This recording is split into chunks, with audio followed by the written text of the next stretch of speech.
मांझते थे, बूढ़े आदमी थे, 70 साल के करीब उम्र थी। उनका एक बेटा था, एक बहू थी, एक पोता था, लेकिन वो बेचारे बेटा बीमार रहता था तो लिहाजा वो खुद मजदूरी करते थे। कहते एक दिन वो बाबा जी मेरे पास आए, कहने लगे मेम साहब 2-4 दिन की छुट्टी चाहिए। तो मैंने कहा खैरियत है? कहने लगे मैडम मेरा बेटा फौत हो गया।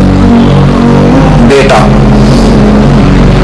अब वो पता है बाप का जनाजा पढ़ना आसान है, बेटे का जनाजा उठाना बड़ा मुश्किल काम। कहती है मैं कुछ लिख रही थी, मेरे हाथ से कलम गिर गया, मैंने खुद गाड़ी भेजी, बाबा जी गाँव चले गए जहाँ वो रहते थे। कहती 2-3 दिन के बाद मैं और मेरा शौहर गए तो रास्ते में हम बातें कर रहे थे कि क्या ताज़ियत करेंगे, एक ही बेटा था, कोई रिश्तेदार भी नहीं, तो उसकी तो कायनात उजड़ गई, किन लफ्जों से उसे ताज़ियत क्या कहें।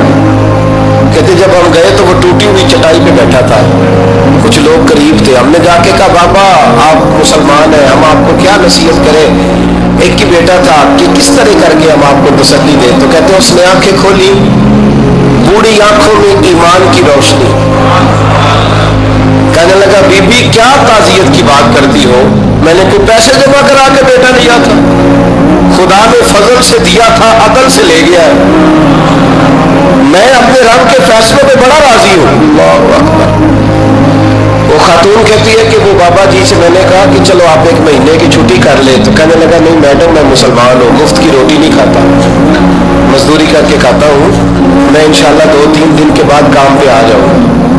कहते वो चंद दिनों के बाद आ गया, अल्लाह की कुदरत के अभी 2-3 माह गुजरे थे फिर आया, मैडम छुट्टी चाहिए कुछ दिनों की, मैंने कहा खैरियत है? कहने लगे वो मेरी बहू भी हार्ट अटैक से फौत हो गई। कहते अब मैं भी तड़प गई और ईसाई हो कि मेरी आंखों में आंसू आ गए। मैंने कहा घर का दरवाजा बंद हो गया, अब ये बेचारा क्या करेगा। वो अपने शौहर के गम में हार्ट अटैक से फौत हो गई। कहते हम फिर 2-3 दिन के बाद ताज़ियत के लिए गए, फिर टूटी हुई चटाई, बूढ़ा ना अपनी उंगलियों से जमीन पर कुछ बना रहा। कहती करीब गई और मैंने जाके कहा बाबा अब तो तसल्ली आपने खुद ही करनी है, जो निजाम था वो तो हो गया। तो कहते हैं फिर उसने आंखें खोली, आसमान की तरफ देखा तो कहने लगा बेटी कोई परेशानी नहीं, मेरा बेटा बगैर शादी के भी तो फौत हो ही सकता था, बस मेरे मालिक ने जब चाहा जैसे चाह हुआ, मैं इंशाल्लाह 2-4 दिन के बाद काम पे आऊंगा। ये मेरा 3-4-5 साल का पोता है, अभी स्कूल दाखिल हुआ है, मैं साथ ले आऊंगा, वहां मेरे साथ ऊपर क्वार्टर में जहां मैं रहता हूँ ये भी रहेगा। कभी कभी मैं देखती छत पे खड़े होके कि दादा घोड़ा बना हुआ है और पोता सवारी कर रहा है, वो सवेरे उठता उसको स्कूल छोड़ के आता, शाम को लेके आता, प्यार करता, मोहब्बत करता। तीसरी मंजिल पर हमने क्वार्टर दिया हुआ था, वहां दादा पोता रहते। अल्लाह तू बड़ा बेनियाज है। कहती है इकबाल एक दिन ना पोता ऊपर वाली मंजिल पे खेल रहा था, उसका पैर फिसला, वो गर्दन के बल जमीन पे गिरा, मुझे खबर हुई तो मैं दौड़ी, एम्बुलेंस मंगाई, खून से लिथड़े हुए उस बच्चे को दादे ने अपनी गोद में रखा। और जब हम अस्पताल की तरफ गए तो हॉस्पिटल बाद में आया, जनाब इजराइल पहले आ गए और कहते वो गोद में दम तोड़ गया।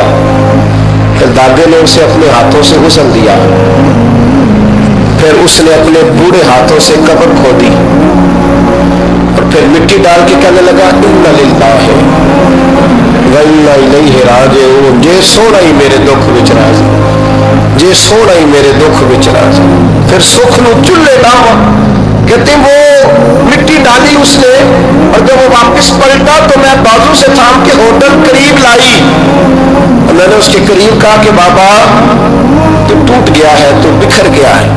तो कहते यूं उसने हाथ रखे और यूं आंसू छटक दिए।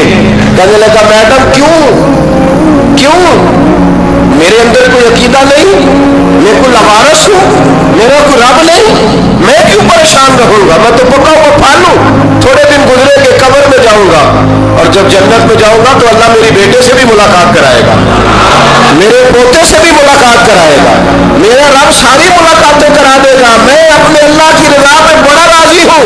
वो खातून कहती है मेरा और मेरे शौहर का कलेजा फटने लगा।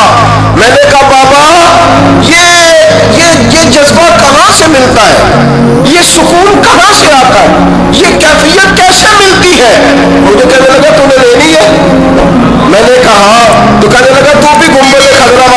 کلمہ پڑھ جا, اللہ تجھے سکون عطا کرے.